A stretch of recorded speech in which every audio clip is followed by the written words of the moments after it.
Today, remember Tumbler? Well, it's back. The question is, why? Then, Peter Thiel is shifting his focus, and it may be time to be very, very afraid. And lots of companies made big money during COVID. Zillow and Peloton, not so much. I am Steven Rosenbaum, and this is Future Forward. I'm Alexa Scordato. Let's launch. Hey, Alexa. Hey, Steve. Happy snowy Sunday. So, listeners of this podcast will know that there are a lot of things Alexa and I agree on, and there's other things we don't agree on so much. And then there's places where she thinks I'm kind of crazy, and I feel the same way about her. And I'm going to reveal to all of you a disconnect between us that will surprise you or maybe not. Alexa is going to actually watch the Super Bowl, and I am going to watch the Puppy Bowl.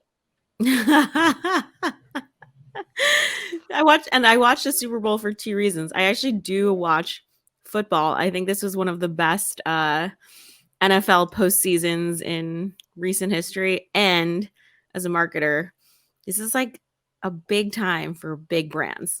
So I also watch it for the commercials. So when you say it's a big season for football, is it because the uniforms are different, or because there's special music playing in the background? No,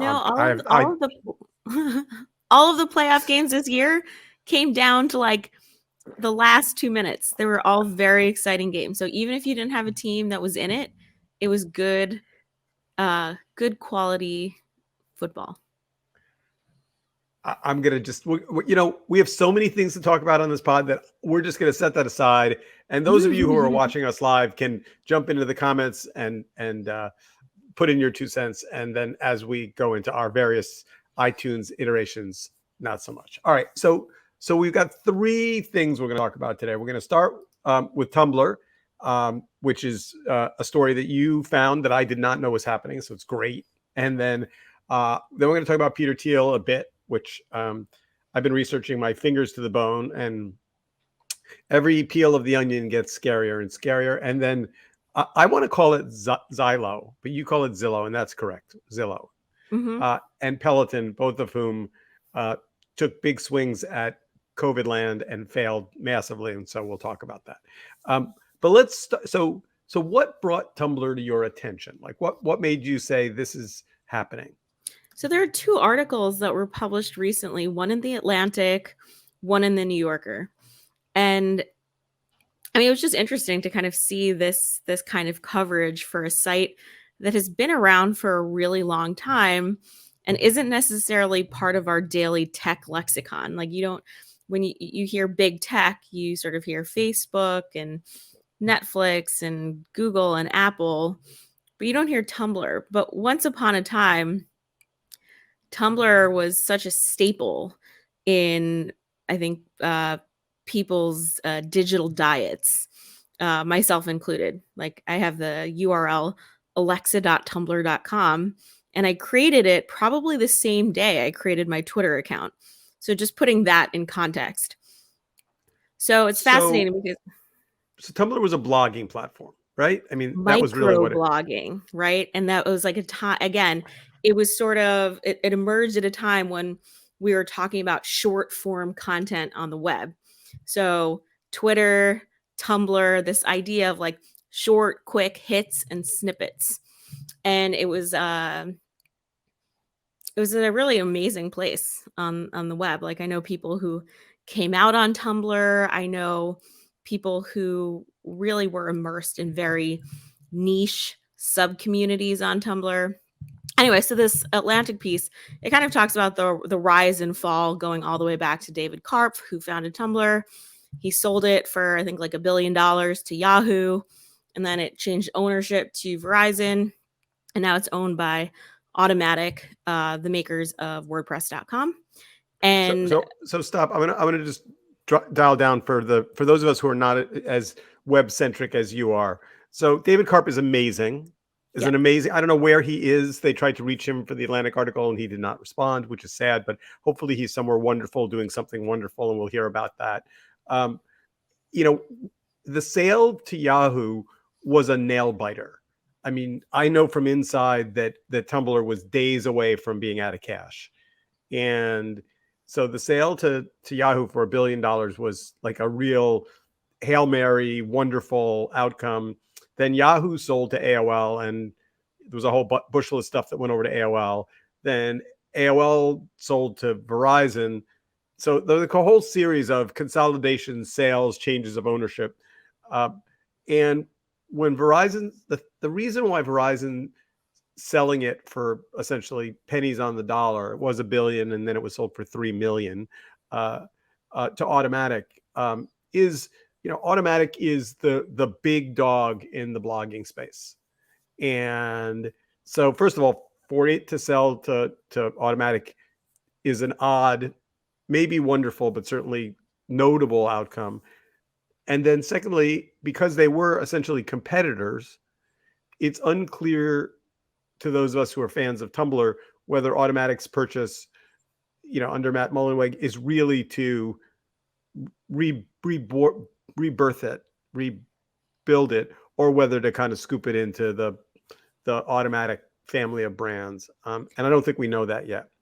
Well, what's so interesting is everything about I think Matt's leadership. Like I always refer to him as like a guardian of the galaxy. And I say that in like the best way possible, is that, he's always been such a champion of open source software and really democratizing publishing on the web. And so I actually love the fact that he is now at the helm of Tumbler, because I think he can sort of revitalize it in a way that other tech leaders can't and won't. He just announced like a few days ago that he's going to be working on it full time this year, which is exciting. It's different though than the rest of the Automatic portfolio, because there's nothing about Tumbler right now that's open source. That said, so the second article, which is the New Yorker, it talks about how Tumbler is sort of kind of making a comeback, and specifically because it was obsolete. So there's this thing happening right now with Gen Z where like 90s or early 2000s nostalgia is just coming back in full force.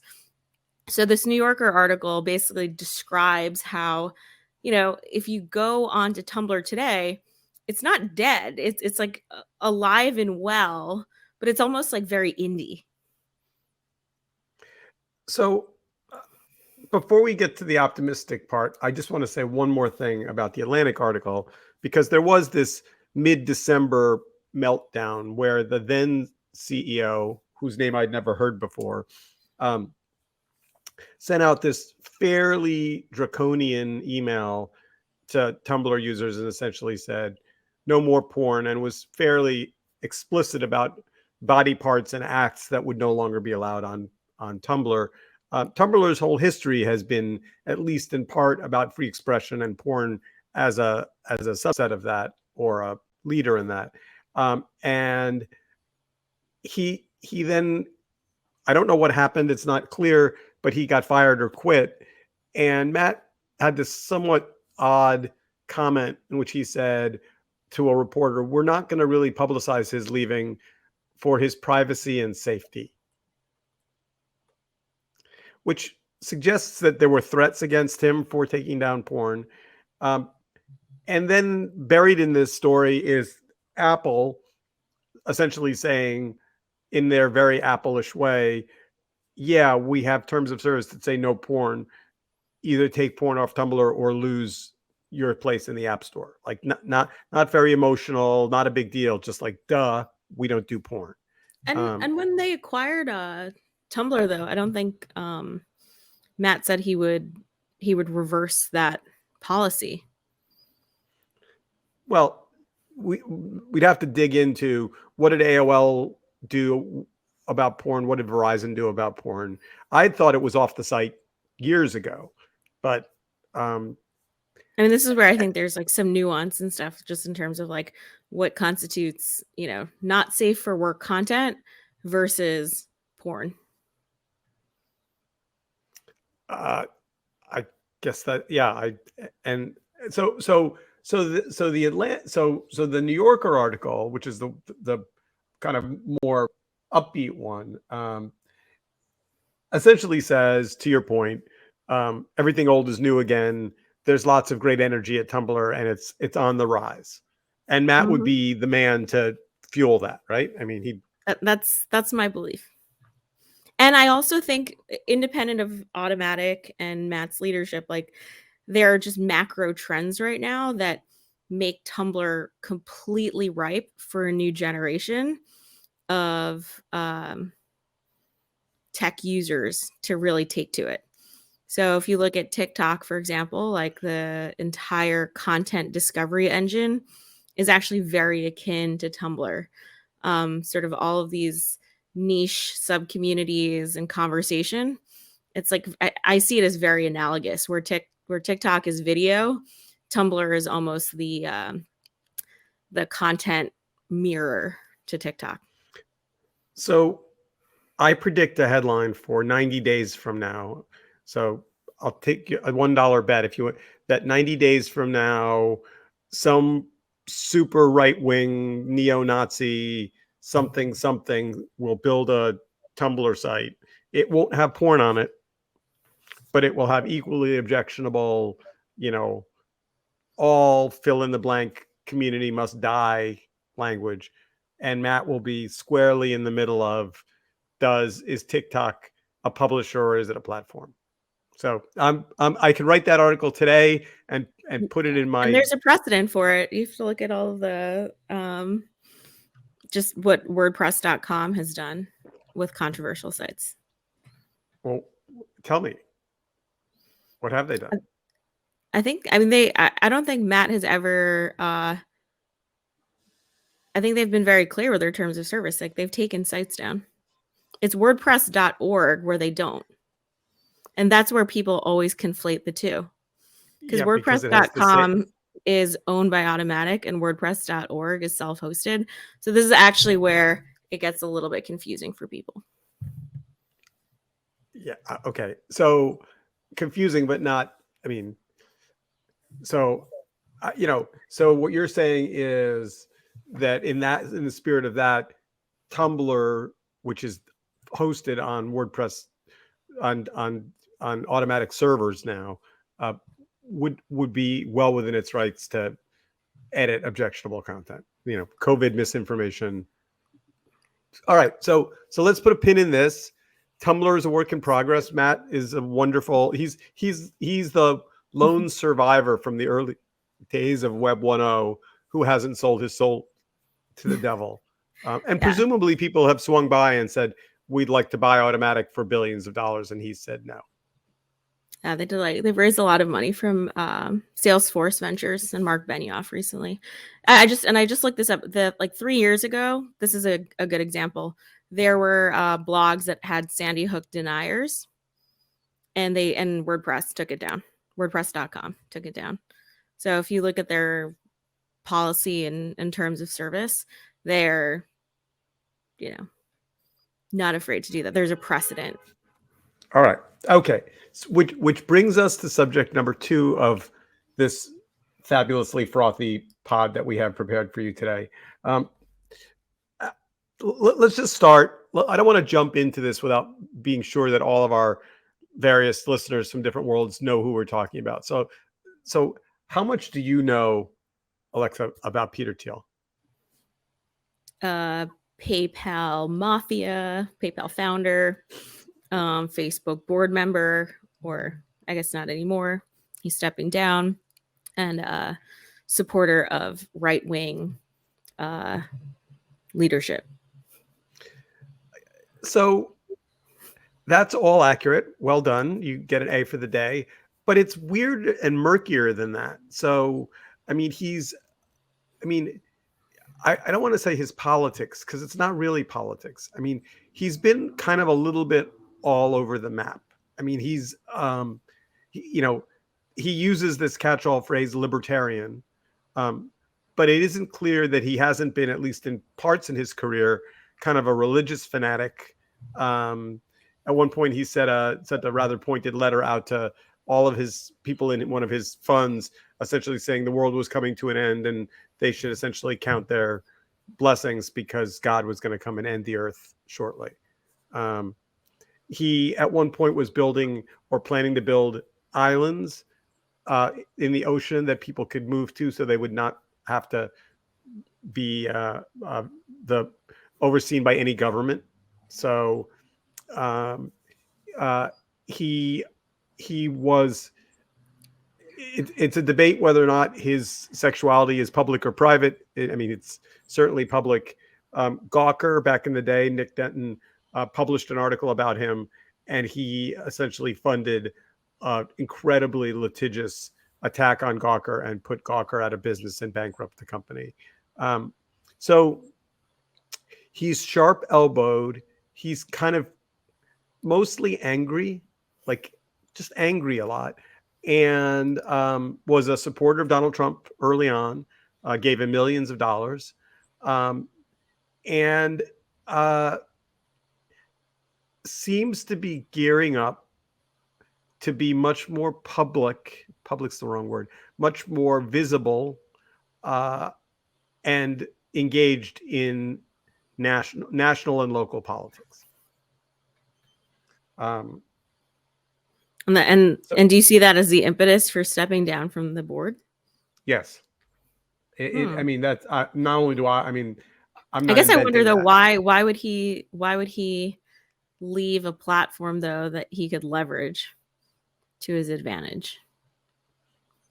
Well, you know, when people leave platforms, you never really know what that means. I mean, presumably, so again, I'm just picking at threads here, but there is no doubt that there were battles at Facebook in which Thiel was actively in favor of not taking Donald Trump down, not limiting free speech on the platform, not making any, letting, misinformation as it's been broadly defined kind of have the freedom to publish. And I assume that he and Zuckerberg had, one presumes what, screaming, vicious, threatening, legal, headbanging battles. So if he's going to become more political than he already is, I don't, did he step down to get Facebook out of the line of fire, or did he step down because he was told you can't do both? You can't be, a public politician. And by the way, it's unclear that he's not running for something. He's a young man. He's very engaged. I mean, everyone who's on the far right is looking at what is Trump 2.0. Trump seems a little long in the tooth to be Trump 2.0. So, I mean, maybe Thiel, maybe Thiel wants to run for president. Is that what you're scared of? Oh, I'm scared of a lot of things. I mean, when he was asked when someone who's a close friend of his, acquaintance of his, was asked why he aligned with Donald Trump, their answer was, Peter, he just wants to see everything burnt to the ground. Cool. And, if you're a billionaire, a multi-billionaire, that buys you a lot of matches and a lot of lighter fluid. Yeah. So what should our listeners take away from these headlines? When we talk about the money behind the far right, we talk about the Koch brothers, we talk about the Mercers, and then we talk about all of the various things they fund, and you can do tributaries back to where all their money has gone, all of the various think tanks and publications and Breitbart and, et cetera. But I think until now, Thiel's money hasn't been on that list, and maybe it should be. Okay.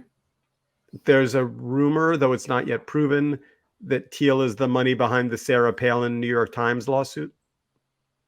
Oh, interesting. Okay.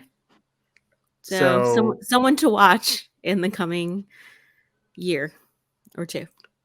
Well, certainly in the midterms. The next election. Yeah. Yeah. I mean, leading up to the midterms for sure. And so I think the question I would say to listeners is, does Thiel have a political agenda? Does he, I mean, the thing about the word libertarian is it's a little hard to decipher because, it gets lumped into small government, no taxes.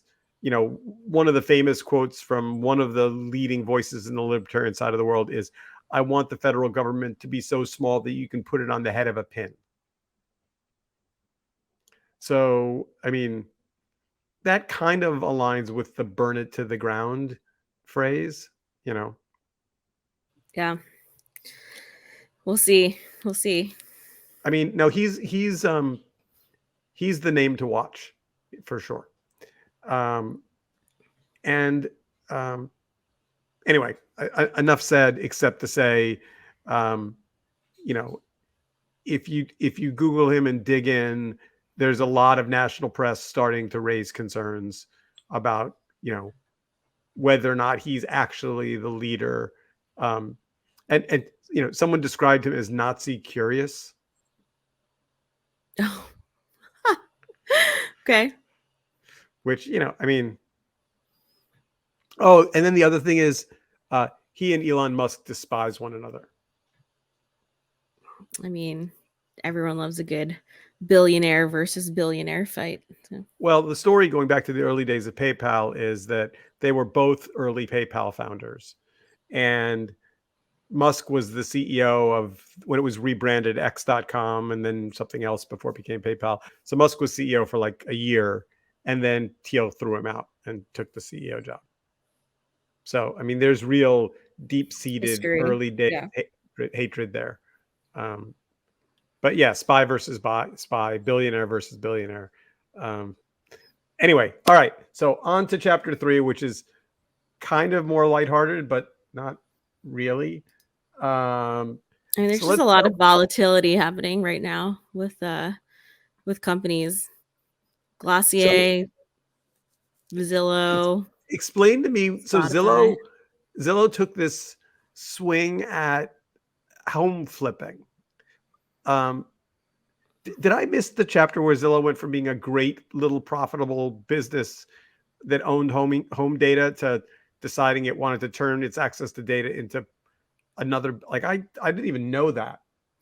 Yeah, I mean the real estate market during the pandemic, I think they wanted to strike while the iron was hot, and so they used all of the data to basically leverage assets where they felt like they could strategically flip and make profit, but it didn't go so well. I actually listened to a podcast with Brian Chesky, the CEO of Airbnb, recently, and he basically said like he didn't comment too much, but he just said that sometimes companies make the mistake of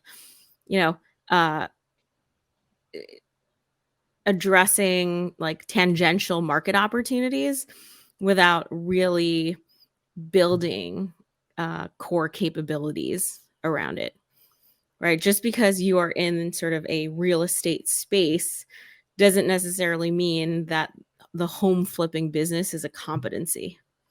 So you're saying if I'm a restaurant produce distributor and I think, boy, this restaurant business, lifting these boxes off the truck at 6 a.m. doesn't seem like nearly as much fun as owning a restaurant. I think I'll just get into the restaurant business because I know it. Yeah, like totally. And you might be a supplier of like chickens, but like just because you're like, oh, transporting chickens, I could transport like, pigs and cows. It's like, no, it's like different, adjacent, but different. So and very tempting. Does Zillow survive? I mean, they're making all kinds of cuts, kind of draconian cuts. I'm trying to remember if the CEO left. Zillow cut 2,000 jobs or a quarter of its staff, wrote down the losses of $500 million. For fourth quarter, Zillow reported a net loss of $261 million. I mean, the thing about board members is, this is a famous truism. When you sit on the board of a company, there's only really 3 things you can do, right? You can sell the company, you can fire the CEO, or you can raise more money. Those are you got 3 buttons you can push as a board member, and fire the CEO is kind of the go-to button for a company in trouble because clean slate, get a gel-free card, new CEO. I'm just looking through the Wall Street Journal. I thought the CEO, Chief Executive Richard Barton, said the company would grow revenue. Do we know that name? Is Barton the old guy or the new guy? Don't I mean, remember. boards are also in place to advise and protect the CEO. If the Well, it CEO depends. manages the board well, yeah. Yes, for sure. Board, yes, for sure. All right, so let's move on to the other hot button story of the meltdown, and let's talk about Peloton. CEO steps down, firm to cut 2,800 jobs. They claim none of those jobs are the actual class leaders. So pardon me for being dumb, but what do 2,800 people do at Peloton if they don't sit on the bike and lead the class? Like, Oh, there's that's like a lot. supply chain, operations, marketing. It's a lot. They grew really, really fast. They also launched like a treadmill, their treadmill product. There's also content strategy. Like there's obviously the instructors who are like the talent, but there's an entire content ecosystem behind Peloton, which some would say is actually the most valuable asset that they have, not necessarily the hardware. So the new CEO of Peloton was the former CFO of Netflix, and then before Spotify. Netflix, right? It was So Spotify, then it was Netflix first and then Spotify more recently. right. So all of the tea leaf readers say he's come in to clean things up for a sale. Mhm. I mean, if you're a buyer, the first thing you don't want to do when you own the new company is fire 2,800 people. I mean, So I think what is happening right now is just it's a correction that is a response to the pandemic injecting a ton of capital into companies that were overvalued to begin with. So just because Peloton was sort of the it brand of the pandemic and people wanted to work out at home because they couldn't get into a gym or they had extra time in their day because they were not commuting anymore to their office. I mean, the stock skyrocketed, but is the market really there? So I don't know. I just see all of this as just well, par for the course. GameStop rocketed too, and I don't think there's any business there. And AMC unclear I how mean, much of the everything is volatile right now. Again, I mentioned Glossier, which was like another darling in the D2C beauty space, and they laid off I think like 80 engineers, mostly I technical don't know. I staff don't know who recently. Glossier is. It's like a beauty brand. Did not know this. Yeah. So let's play the game. If Peloton is for sale, who's the buyer? Well, it's rumors are like Amazon. Yeah. It's unclear to me what the internal feeling at Amazon is now that Bezos is off in rocket ship land. I mean, does it still have that driving, hungry? They've been in a million businesses, right? They're in the pharmacy business, they're in the grab and go deli business. They've still, they've got their grocery business.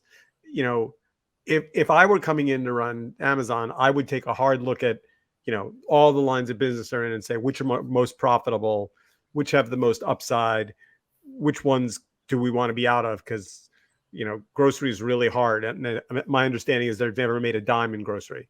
Yeah. I mean, as a consumer, I would say like given a choice between selling Peloton going to Apple or or Amazon, I mean, I would love to see Peloton go to Apple. I don't have a Peloton, but I would definitely not buy a Peloton if it was owned by Amazon, and I would definitely buy a Peloton if it was owned by Apple. So I have been on a Peloton. I can tell you it's currently all powered by Android. And when you try and connect your Apple AirPods or Apple phone to it, there's definitely a little bit of a culture clash there. Um, Yeah. uh, But I trust Apple more with my health data than I do Amazon. Here's the interesting question. I mean, let's pretend we're in the meeting at Apple where we're considering Peloton. So I'll be the proponent. Our future is in the subscription business. It's not in the advertising business. These guys have a good footprint. The products, it's Apple quality in terms of its build. It's not a crappy bike. The only thing I'd be worried about is the cost for the monthly subscription is high. It's 59 But I think then bucks. they can easily bundle it with Apple TV. So like, for example, like I'm not a subscriber to Apple TV. I'm on the cusp because I've heard such good things about Ted Lasso and the morning show, right? It's like, it's the kind of thing where it's like, oh, there are a lot of people who already are subscribers or not subscribers. This either converts the non-users or it retains the existing ones.